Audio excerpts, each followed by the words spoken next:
or something like that. That's the general idea. Anyway, my name is Zach, and welcome to my YouTube channel. Welcome to Zack Wing Music. This is going to be the fifth, I think, installment of my Jazz for the Rest of Us series, where we will be taking jazz concepts and cramming them into non-jazz music, things that are typically associated with jazz music, and using them in rock and blues and funk and pop and hip-hop and whatever else I can come up with. We've covered quite a few things. We've covered circle progressions. We've covered... what else have we covered? Extended chords, altered chords. Just one more. Extended chords, altered chords, tritone substitutions. Our subject for today is borrowed chords, and I have to confess, borrowed chords, it's not really something I think about as a jazz thing. When I'm playing like a borrowed chord, I don't think, hey, this is something I learned in college when I took jazz lessons. That's not really how I think about them. But I thought, while I'm giving all this information on chord harmony and cool chord progressions and stuff, I might as well talk about borrowed chords because that's another concept. So this is actually sort of not really jazz, but that's okay. Don't tell anybody. So while I was walking to the studio just a couple of minutes ago, I was looking on my phone to make sure that I was using all the right terminology, because I obviously don't teach you guys things that I don't use. I only teach you things that I use in my own music, but I don't actually know what some of the crap's called. I just do it. I don't really know what to call it. I just do it. So I was looking on my phone to make sure that I'm using all the correct terminology, and it turns out that the term borrowed chords, it's actually a much more broad term than I knew. What I was going to tell you guys was that a borrowed chord is borrowed from a parallel tonality. Yeah, that probably wasn't helpful. So in music, with the word parallel, when you're talking about scales and stuff, it means if it's major, the parallel of it is a minor. So the parallel of C major is C minor. The parallel of C minor is C major. So when someone says parallel, like the parallel scale or something like that, that's what they're talking about. If you're playing in A major, the parallel of that is A minor. So what I was going to tell you guys was that a borrowed chord would be taking a chord from A minor and playing it while you're playing in A major. And I was going to say that's borrowed chords, and that's what I was going to teach you. But it turns out that the word borrowed chord actually refers to not just taking a chord from a parallel tonality, but also from another mode. Modes, I don't know, so some of you might not know modes. So there's Lydian and Mixolydian and extra super Mixolydian and all that good stuff. So apparently a borrowed chord, the term borrowed chord, could also refer to taking a chord, borrowing a chord from a different mode. And most of you guys probably don't even know what that means. And we're not even going to talk about that because, quite frankly, I don't use that. I don't really think about that while I'm playing because I only want to teach you guys what I use. So today we're going to talk about the parallel, and particularly using chords from the minor key in the major key. I don't really do much. I don't really do it the other way. I don't really see that or hear that very often. At least I don't do it very often. I can't really think of many ways to really utilize it. So today, we are going to talk about using chords from the minor key in the major keys. So let's get started. Let's say that we are in the key of, I don't freaking know. Let's be in C major, right? Let's not be guitarists today. Let's be pianists. So we're in the key of C major. So in the key of C major, what chords can you use? What chords just naturally occur in the key of C? Well, there's obviously C major, D minor, E minor, F major, G major, A minor, B diminished, C major. 1, 2, 3, 4, 5, 6, 7. 1. In the key of C minor, what do we get? Well, the chords that you can get out of C minor are C minor, obviously, D diminished, E flat major, F minor, G minor, A flat major, B flat major, and C minor. So you can take one of those chords that is normally associated with the minor key and cram it into your major chord progression, and it sounds pretty cool. So I'll give you an example. Here's a C, E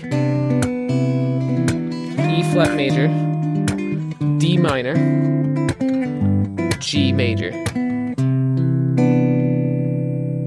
So the C, the D minor, and the G major, those are all chords that are associated with the C major scale. They're chords that you can get out of the C major scale. But that E flat is not.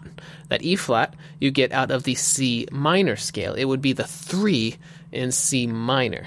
So we're going to call that a borrowed chord. So you can still refer to it with reference to the C major scale. So in C major, the 3 is E, so this is an E flat. So you can call this a flat 3 if you want. You can call this a flat 3 major. You don't have to reference it based on the minor scale. But in terms of understanding why it works and why it actually sounds good, you need to know that it comes from the C minor scale. It's the 3 in C minor. So I'll give you another example. Let's say you're jamming. You got a C, a G,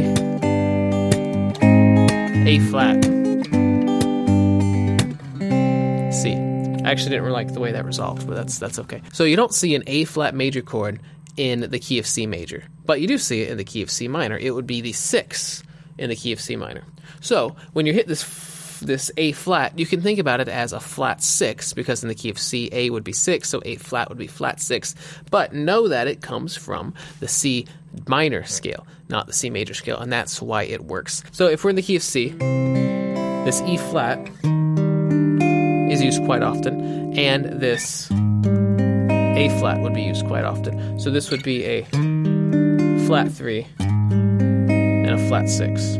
So those are the ones that I use the most, that flat 3 and that flat 6. But you can use essentially all of them, except for, I don't know, maybe except for the 1. It's hard to use a 1 minor in the key of 1 major. You'd have to get pretty creative to do that. But you can use pretty much all the rest of them to add some interesting color, some interesting variety to your chord progressions. I don't really feel like I have to explain a bunch of different ways that you can use this in non-jazz music, because it's already not really a jazz concept. So I'll give you a couple more examples, and then we'll call it a day.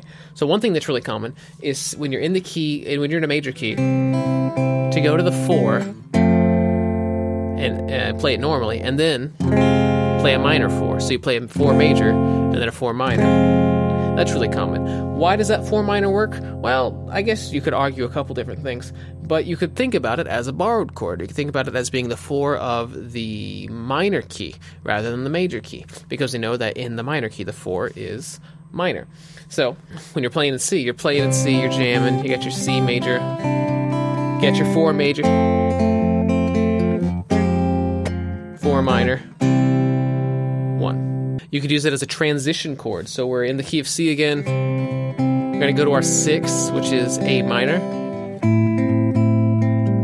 And then we're going to go to a flat 6. And a 5. And then back to 1. So right there, I had 6, and then I was going to go to 5.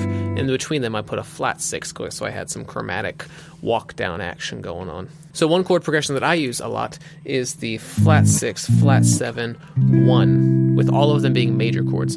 Normally, when you hear this, what you want to hear after that is that.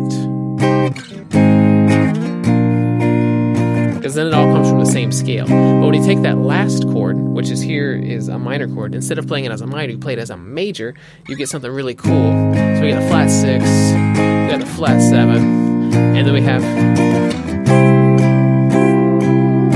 da, that note right there, da, and it just jumps out. Flat 6, flat 7, 1. I use that chord progression a lot. So this might be over some people's heads, but I'm going to do it anyway because it's really cool. When you are reharmonizing something, rearranging the harmony of a particular song or a part of a song or something, it is really cool to use chords that don't actually occur in the original key. Now, what the crap did I just say? Let's work that out. Let's say that we're playing, I don't freaking know, Twinkle Twinkle Little Star. There we go. I'm literally just making this up as I go. So I'm going to do this in the key of E. So I'm going to do this in the key of E. So normally it would be Twinkle Twinkle Little Star, how I wonder what you are. So normally it would be 1, 5. This is the chord progression. 1, 5, 4, 1, 4, 1, 5, 1.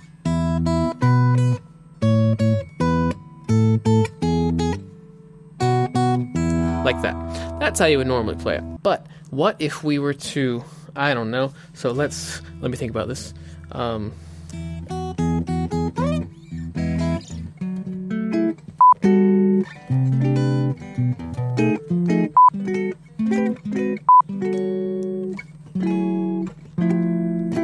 Okay, so I got something. So we're going to keep the first chord the same. Twinkle. And the next melody note, twinkle. That note right there is a B. So on top of that B, we're going to play a G major chord. which would naturally occur in the key of E minor. We are in the key of E major, but we're using a chord from the key of E minor, hence a borrowed chord. And it's one that works on top of this melody note. So we have twinkle, twinkle. And then the next note in the melody is C sharp. Little. We'll do an F sharp minor right there, which is the normal 2 chord in the key of what key are we in? E major. But that next note, star, star, that's another B. On top of this B, we're going to play a C major chord. And then that B will function as the 7 of the C major chord. So instead of twinkle, twinkle, little star, we get twinkle, twinkle, little star. That's pretty cool, right? So you can reharmonize melodies and chord progressions and whatnot. You can reharmonize with chords that don't actually occur in the original key, and you can get some really cool stuff. So that's going to do it for today's lesson on borrowed chords. I hope it was simple. I hope you learned something. I hope you found it helpful. If you liked the video, I would appreciate it if you liked the video and subscribe, because that helps me out a lot. Share the video with all your friends. Like me on Instagram, like me on Facebook, follow me on whatever else there is. I don't know. If you have any ideas of things you would like to hear on the channel, things you would like me to cover, send them to me. If you have any questions, you can send those to me either in a comment or in a private message, or however the heck you would like to do it. I don't care. In the meantime, I'm going to try to come up with some sort of cool way to play this Twinkle Twinkle Little Star thing as the outro. So, thank you for watching, and I'll see you in the next video.